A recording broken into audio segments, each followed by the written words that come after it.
Mandela effect is one of the most widely controversial topics that has arose in the last 5 years. Are we all going crazy, or is there really something to this controversy? The Mandela effect gained its popularity when a group of people thought that Nelson Mandela died in prison in the 80s, when he actually died in 2013. Many people clearly remember him dying almost 30 years prior, and what makes it so compelling is it's not just a few people, but thousands. Thousands that would have the same memory that never existed. This was literally the beginning of something far more strange than anything we have ever expected. In this video, we'll be taking a look at some of the strange Mandela effects, along with some explanations or maybe some answers into who or what is causing this.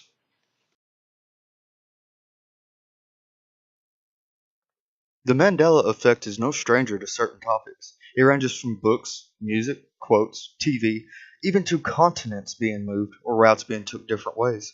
This is more than just a lack of memory. You see, this isn't just a few people that share this same memory or experience, but in some case, millions. What is going on? What is the cause of the Mandela effect, and who or what is behind it? Many will claim it is just a glitch in the matrix, or proof of parallel universes blending in with our own. Out of all my research, this is the one topic that no matter how hard I try, I can never come up with a logic explanation. It has been puzzling me and millions of people since the other realities have blended in with our own. And I can't deny the fact that you like me. Right now, you like me. There is one tool that is very useful when studying the Mandela effect, and that tool is Google Trends. Google Trends can not only pinpoint certain searches with a time and date stamp, but it can also show us when the changes occurred. This is extremely important when studying the Mandela effect. Many claim this is some residue or proof of a timestamp on when the realities blended together.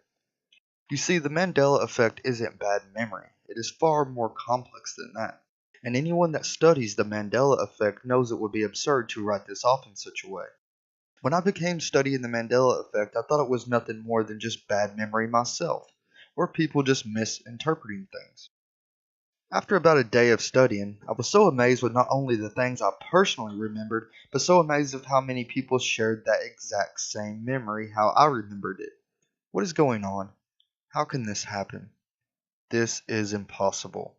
This was just a few of my questions once I realized that something was very wrong in this timeline. You get the small changes like the Berenstain Bears. You can say, okay, well, maybe it's just misspelling, or this could be a coincidence. But then you get the quotes that were so famous that half the population would put the quotes in songs and movies, and then you find yourself doing more than just scratching your head. Is someone or something trying to make us crazy? Trying to make us unreliable to ourselves and what we see and know to be true? Just to write it off as being wrong? I think there is something far more sinister going on with the Mandela effect. I believe a new technology has been created to purposely change things, to make us question our own thoughts. If you stop and think just for a second, that could be one of the biggest weapons ever used on society since the television. So, what is this technology? Is it hidden? Many things are right out in the open. You just have to open up your eyes to see it. But that seems hard enough these days. I can't truly say that CERN is behind the Mandela effect, but I also can't dismiss it. What they are doing puzzles me enough to want to investigate it more. See, CERN has already publicly stated that they are trying to open up doors to other dimensions.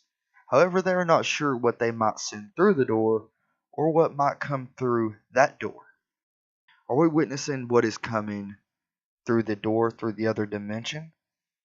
The most tiniest particles that they are colliding at the Large Hadron Collider could be disrupting the tiny ripples through the reality into ours. See, the idea is that there are endless parallel universes. If something is possible, then it exists somewhere else. Well, it is possible to spell Berenstain Bears with an A instead of an E, right? It is possible to take the monocle off the Monopoly Man and still sell the board game how it is. So what if CERN is behind it? Many believe this to be the case. Or is there some secret government technology that has been invented to purposely try to dumb us out? make us so unreliable on our own minds we will never know what to be right or what to be true.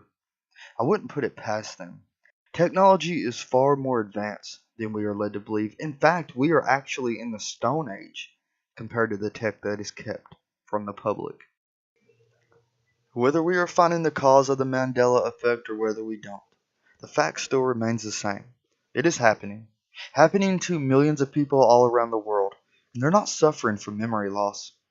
Is there some logic explanation for all this? And if there is, then how did the trend just start in the recent years instead of prior? Surely we would have noticed this type of activity years ago. I mean, we just now didn't start making logos, movies, quotes. This stuff has been around as long as we have. I'm leaning towards this being a technology that is being used by the New World Order to dumb us out even more. Dumbing us out is their ultimate goal, so they can take our liberty and rights away. And if they can make us question our very memory of how the world used to be, then they can make us think anything.